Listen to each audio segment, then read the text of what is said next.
So we're going to use Illustrator and V-Carve Pro to make a really cool little sugar skull coaster. Let's get started. So the first thing you're going to want to do is go and you can just do a simple internet search for sugar skull. If you can't draw your own, that's fine. The ones that I run now, I drew myself, but that might be a little bit much for some people. So you could just come and find there's a lot of great art out there. I will tell you that using these rastered images that other people draw, while they look really good, when you convert them to vector, a lot of times there's some jagged edges and things like that, which I'll show you as we go through. So it's always better if you can draw your own, and I do plan on doing another tutorial on how to do that with Illustrator. Even if you're just tracing it, not coming up with something from scratch, but just tracing it. There's a cleaner way to do what we're going to do today, but for the meantime, we're just going to do the down and dirty. All right.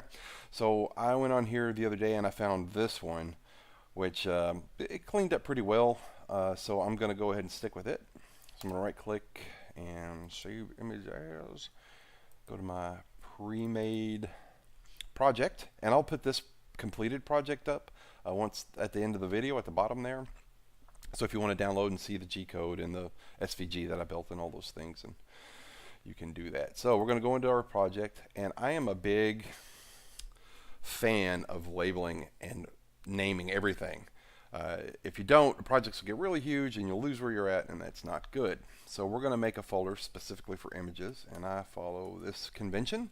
Whatever works for you, you do that. And then all this garbage down here doesn't really mean anything to me. So I'm going to give it a sugar skull title like that. You can name it whatever you want, but I think that's good enough for me right now. And that's SK to make any sense. Okay, well, just SS, that'll work. All right, so we'll save it. It gets downloaded. We can see there. We don't need this. Find our project folder. Here we go. Make sure it's in there. There it is. So what we're going to do is turn this raster into a vector object, and I use Adobe Illustrator. Now, I'm not trying to plug Adobe products. I use it because that's what I use in my everyday pay the bills job. I think it's a great program, but you can use Inkscape or any number of vector programs that are out there as long as it can convert to SVGs. That's what we're after today. So I'm going to drag this on here. I get my little skull. Thing looks good. So we're going to make a copy. This is a good habit to get into because if something happens to it, you don't have to start all over again. Just keep making a copy of the raster version. And it's also good so you can check against what you've done with the vector to make sure the lines are right, and which I'll show you in a second why that's super important. So we're going to click on this, and then Illustrator is just called Image Trace. It does a little magic. So this is what I was talking about. On this star right here, let's focus on just this one or any of these. But if I turn this bottom layer on and I hide this layer that we just turned into the vector, which is this top one, so I'll just go ahead and name it so you can. We're going to hide that and watch that star in the center. See, so it does this little swoopy thing, which is terrible, but we can fix that. So up here we have an image trace panel. And we're going to mess with this bad boy. So threshold, don't worry about that. That's the difference between how, in this case, how black, how white, those types of things. You don't need to worry about that. But what we do need to worry about is paths. So it tells you right there, higher value means tighter fit. So if we go all the way up to the top, we get this nice, everything is squared up again. But if you look, it looks jagged, and that is how it's going to carve out. Now, if you want it to look if you want to fake the funk and make it look like you hand carved this thing, this is absolutely a good way to do it. It will come out super jagged like that. That's the tool paths will come out like that. But we want to try to get it, at least for today's purposes, as smooth as we can. So about 95, I think that's about as good as we're going to get it. We can bring the corners up, and then it starts to tighten up a little bit more. We'll drop the noise down. And so we're back to jagged a little bit. So you can see the difference is a full black, and then if you want any kind of like little detail left in it at all, so find a nice middle ground there. I think that's about as good as we're going to get. Now this is what I was talking about earlier. This is going to work out way better if you can actually learn to use the tools and come in and just, even if you're just retracing it, you can see that it just goes way faster and you get a nice smooth line. So we'll see that. See the black line. But for today's, quick demonstration, we're going to mess with that. This will be fine and it'll come out pretty well. I've already tried it once. So get rid of this, clean this up. So now we're back to our 2 layers. And this one is fine, so we can feel confident deleting our raster version. And what we need to do now, since this is black and white, the only thing we're concerned about is the actual skull. Now, if you were to save this as an SVG, which you could, all this information would be there, but so would this big white box right here, and that will be considered a toolpath, and we don't want that. You don't need that carved in there. So we're going to select the direct selection tool right here, the little white arrow, and click on that background and just hit delete. Oh no! Oh, I forgot. So while this is technically, well, actually, vector paths, it's still one whole object. We can't do much with that. We need to be able to get in there and separate these things out. So there's an expand button. And if you notice, there's a vertex here, the vertices here, the vertices all around. And we want to turn vertices everywhere so we can see them. So if you hit expand, you can see a huge difference. Those little dots show up. That is your actual information. So it curves the line between there and there, a little Bezier curve. If you want to know more about that, just look up vector and Bezier curve and you will learn more. So we select the outside and it makes a little outline there. Right. And so we'll delete this time and it works, not all crazy. And we want to separate the outlines from the fill area. So the fill area would be all this white information. So if I were to go in there, let's just select the whole thing so I can illustrate it better. That's not going to work. So let's just select that piece right there. Let's make it red. Get on there, red. I made it gray. Whatever. It changed the color. So you can see that that is the fill area, and that is everywhere in there. And we want to separate that from the black lines. So to do that, we're going to first start by making 2 new layers. I'll call one black because I like to keep it simple, and one white. And we are going to go ahead and drag the pieces out of here. It's a manual process, but it goes pretty quickly. So I select the first one. I go down until I find the first black object, which should stand out pretty well, see? And I scroll back up, and I'm going to drag that into the white.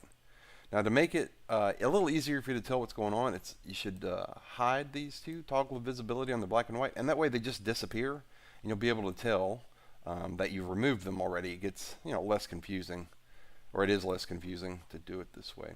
So I select all these, and you'll be able to see immediately right here. So we know that those are already done. We don't have to keep hunting them down. So I think all that's left is, the main black outline. So that's cool. Drop this into the white, and then this last piece is all of that together. So that is one object. Now we have our black and white layers, and we're going to delete this vector. All right, so let's bring them back on. So there is our skull. If I were to go in here now and select the white, and let's make it, I guess it's going to go gray anyway, so it doesn't matter. But you can see all of the fill area separated from the black area. So if I do this, that's our outlines. Now, drawing like this is really good to bring into V-Carve because it gives you a lot more options as far as cutting different depths and things like that, and getting a more carved look out of your object, which I'll show you in just a second. So right now what we're going to do is we're going to go ahead and save. It doesn't matter what color they are either. V-Carve only sees the path lines. So all that little thing that is in green, that's all V-Carve's going to see. So we'll save it. Actually, I guess I better do it this way. We'll go up to File, Save. And we're still inside our image, and it retains the name, but we don't want Adobe Illustrator file. Even though V-Carve Pro will read that, will recognize that, and let you bring it in and everything, it doesn't retain the layer names, which we gave it right here. We want these to remain. So we're going to go down and we're going to drop it to SVG. Save that. It's going to give us a little dialog box. We don't need any of this gobbledygook. We'll hit OK. And we are done with that for now. The great thing about it is if you look up here, the file is now an SVG. So if something is wrong with your paths, you can always come in here and correct it. One of the things you want to be really mindful of are open vectors. So all these little dots need to be connected. If they're not, V-Carve Pro will ignore it. So if you bring a drawing, an SVG, into V-Carve Pro, it'll tell you right away that, once you start trying to build a toolpath for it, that it's ignoring vectors, open vectors. So you'll be able to see the image and what's missing, and you can just come back into Illustrator and save it, fix it, re-import it into V-Carve Pro, and you'll be ready to go. Okay, so for now this is saved. We're going to minimize that. What is that? That's a picture of my son. Thinks he's Batman. That's cute, right? Alright, so let's open up V-Carve Pro. I love this program, by the way. It's, you know, super easy to use, super powerful tool. Once again, I don't get any, you know, money from these people for saying this stuff. I just genuinely like it. Okay, so I'm not going to worry about any of this. These are the settings I have when I run my coasters through. This is actually 0.4 because I mill it down, which I'll go in another video on that. But for right now, for this, it's fine. So we want to import vectors from a file. So that'll be our SVG file. So we're going to click that, navigate to our save folder. Alright, and then there's our SVG, and there's our beautiful little skull. Bring this bad boy down quite a bit. Okay, let's put him right here. Zoom in a little bit. Okay, so as I said before, all it brings in are little outlines. But if you notice, it gets kind of jaggedy and it's doubled up here. And the reason for that is you have outlines and you have the fills. So if we go over to layers, for some reason V-Carve Pro, I guess it needs to have a layer to make sure that it has one, so it automatically does this by default. You can delete that, nothing's in there. This is the file name, which is another one. I don't understand why it does that, but once again, you can delete it, there's nothing in there. Here's our two layers, black and white, just like we named them in Illustrator. So if I hide black, you can see the nice little clean lines have appeared. If with the exception, and it's pretty much the same thing as black with the exception of one thing, there's an outline here. So if I put black back on, this line right there, and that is there because that is actually inside of this path were the black lines. So this is how you have to think of it. These were the black lines, and over here, if I bring up the white, there's no outline, so the fill starts there. Alright, so let's move this down, just be easier. So what we're interested in today is the black, and I'll show you why. So let's make a cut path real quick.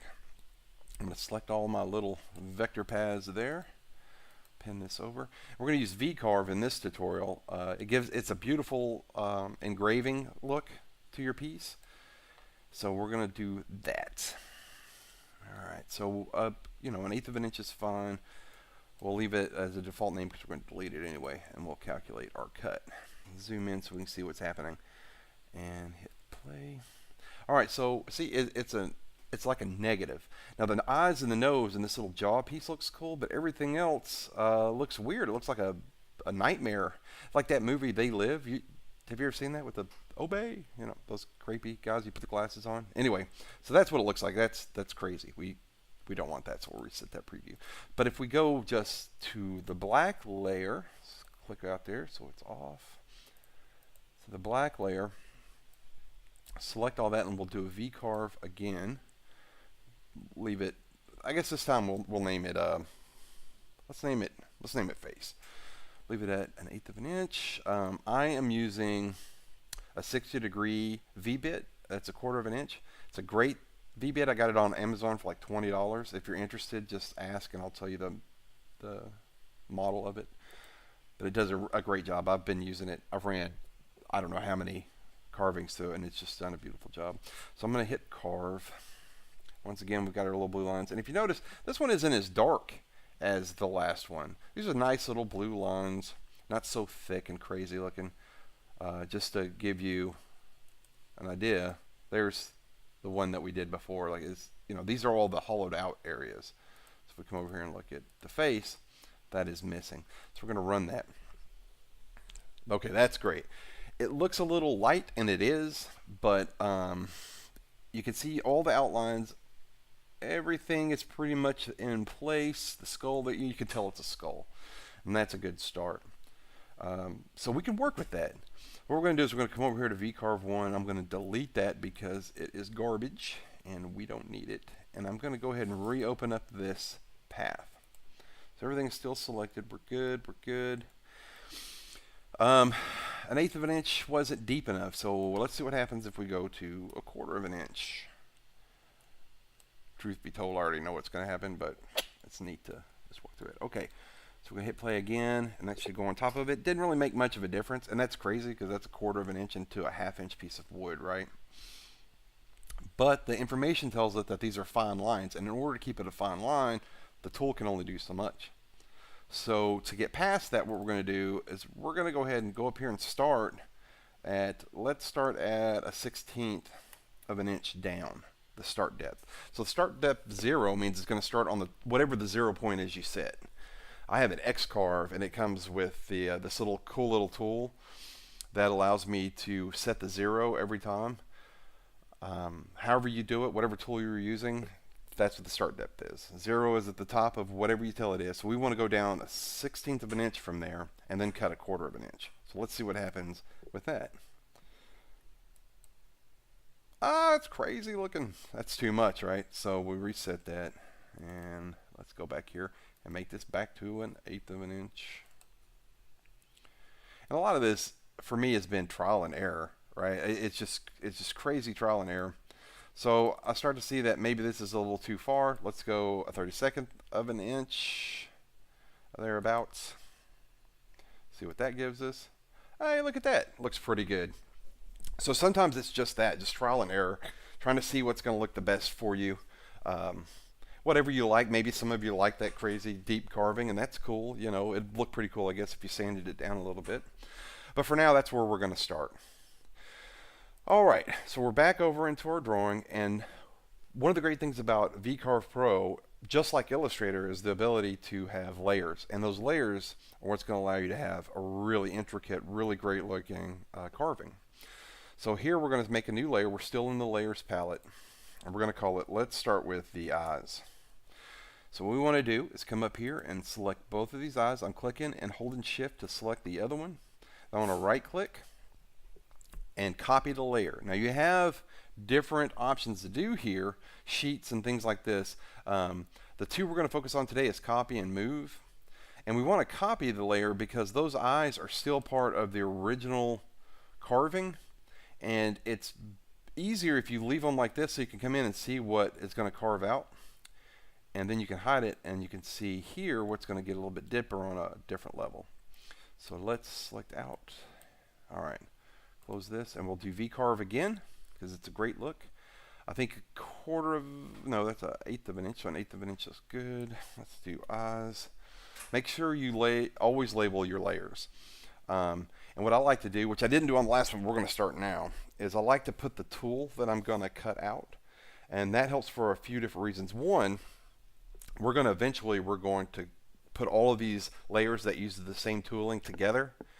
And it lets me know which ones I need to stack up, and it also lets me know if which tool I need to have in my machine at the time. So my naming convention is this, and I put the bit size. So eyes V-bit 2.5. I'm going to calculate. We went down an 1/8 of an inch. We see our nice little blue rings. Boom. Looks pretty good, I think. Right? So what else do we have? We have the nose, and these little jaw thing right here I think would look cool if that were carved in there. So let's go back over here, make a new layer. So we'll call it nose. If you just click into the background, and make sure you do that, you'll deselect everything. So when you're hiding it, because even though you hide a layer, it doesn't automatically deselect everything. So you'll end up carving those selected items in a hidden layer in the layer that you're trying to isolate. So just be mindful of that. So once again, we're in the black layer. And we've selected the nose, and I'm going to copy the layer over to nose. Boom, click in the background, deselect it. Nose looks good. I'm going to do another V-carving. 1/8 of an inch, we'll just stick with that. Nose, V-bit, 0.25. Alright. Calculate that out. Zoom in. And it makes its nice little cut path there. Oh man, that looks cool. Alright. That looks really good. One more, we're going to do the jaws here. So let's make another layer and call it, jaw will work as good as anything, right? Black. Boom. Boom. Both of them are selected. Copy to layer. Once again, all I did was click on one, hold shift, go over to the other, click on it, right click, copy the layer, and move to the jaw. Now deselect them, hide the black. Look at that. Boom, boom. Ah, scary face. Alright. Select the jaws. Once again, we're going to do a V-bit. Leave everything the same. We're happy with that. Jaw. Oh, can't spell. Point. Alright. Calculate that bad boy out. And you can see the little path it's going to cut. It's a beautiful little V-bit. And what? Look at that. Awesome. Alright, so moving on from here, a couple of things that would be nice since it's going to be a coaster is maybe, some kind of outline and ability to cut it out. Now you could do those paths just like you did the skull over in Illustrator. You could make this stage bigger and draw a circle around it and all those things and put, little designs in there if you'd like. But for this video, what we're going to do is something real simple. We're just going to open up the black layer, and we're going to go to the drawing palette, the drawing tab, select this draw circle, find somewhere kind of center-ish, I guess. That looks pretty good. Even that up. Alright, looks good.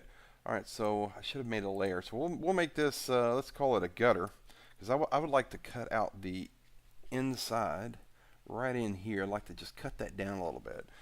So we need that, and we'll right click on that, and this time we're going to move the layer, because we don't need it in anything else. And what I want to select is this outer limit of this skull, and this one I'm going to copy the layer, the gutter, click in the background, unselect everything, and hide the jaw. That was a little worrisome there. So now we've got this beautiful little path set, and since we've selected them both, it's going to determine that we want to carve out this centerpiece here, which is smart on its part, because that's exactly what I want to do. So once again, I'm going to do a V-bit because I like the little slope. Call this gutter, V-bit, 0.25. Everything looks good. Calculate that out, and we should get a pretty cool little, that looks good. The only thing about it that doesn't look good, and the V-bit isn't really a cleaning tool, is this garbage that's left right here. And we will actually fix that with another pass. So I think I want a little more space in there, right? If you look down here by the jaw, there's not a whole lot there, and that's going to be really hard to clean up. So what we're going to do is we're going to go back out here. We're going to open up our gutter. We're going to click on it, and then we're going to click again. It's going to give us some sizing tools. And I'm going to hold shift and grab this one and just drag her out just a little bit more. Right about there. Select everything, recalculate. Let's take a look, shall we? Boom. That's better. That is way better. Alright, so we'll come back and do a clean pass on that one. For right now, let's go ahead and get a line to cut this thing out. So, make a new layer. We'll just call it cut out. Alright. Select this outer limit. Copy to layer.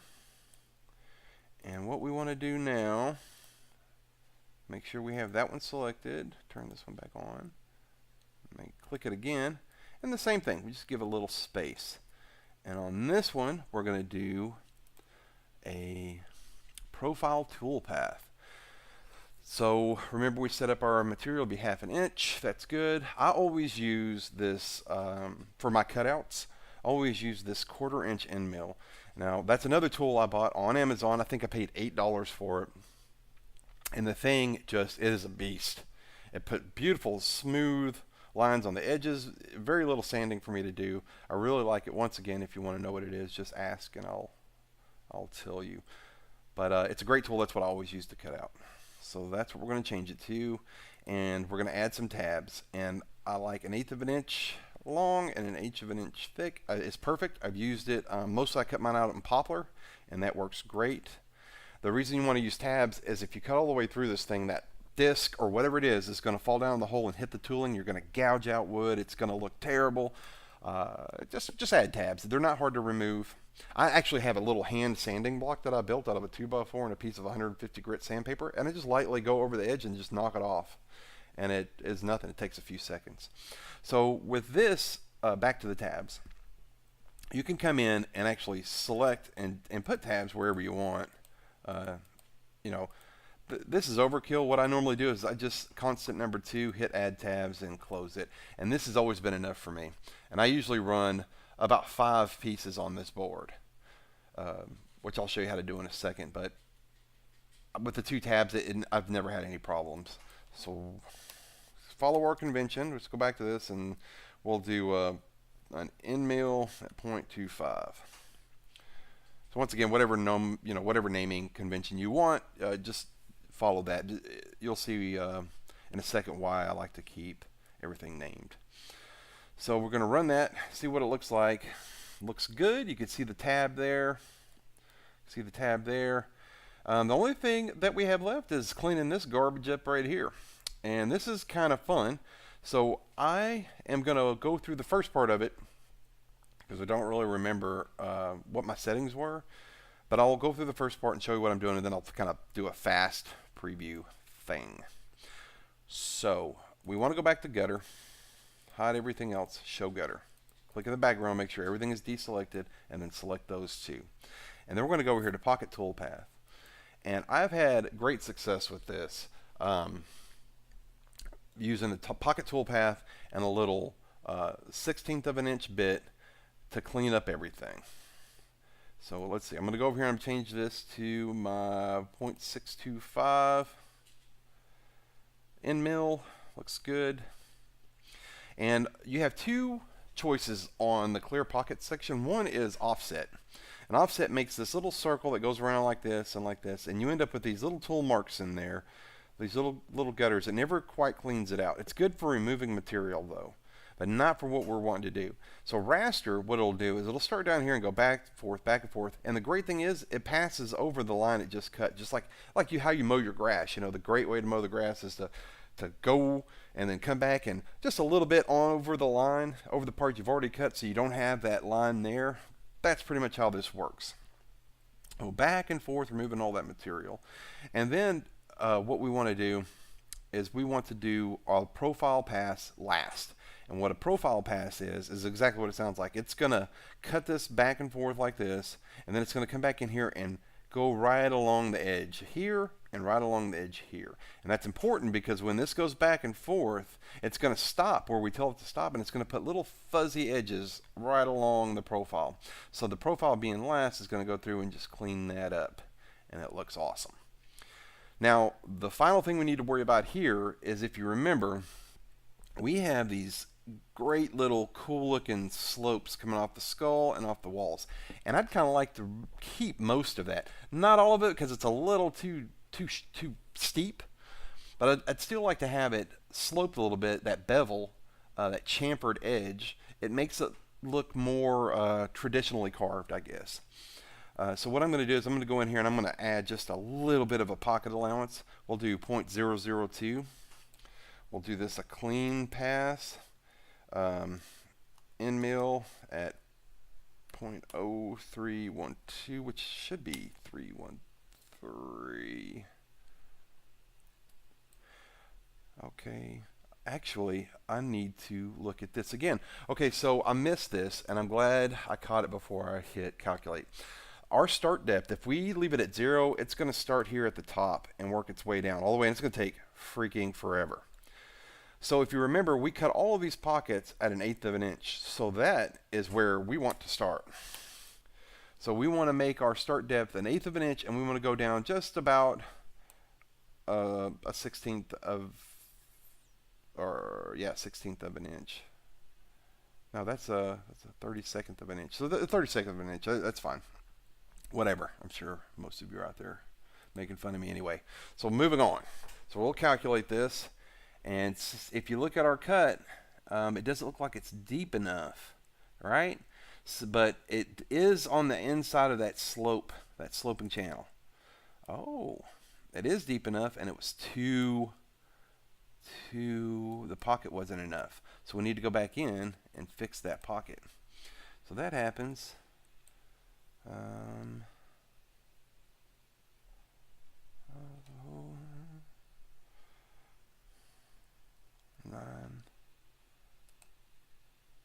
That looks like it's going to do it. So we're going to reset the preview and then preview all tool paths. Boom, boom, boom, boom, boom. Ah, beautiful.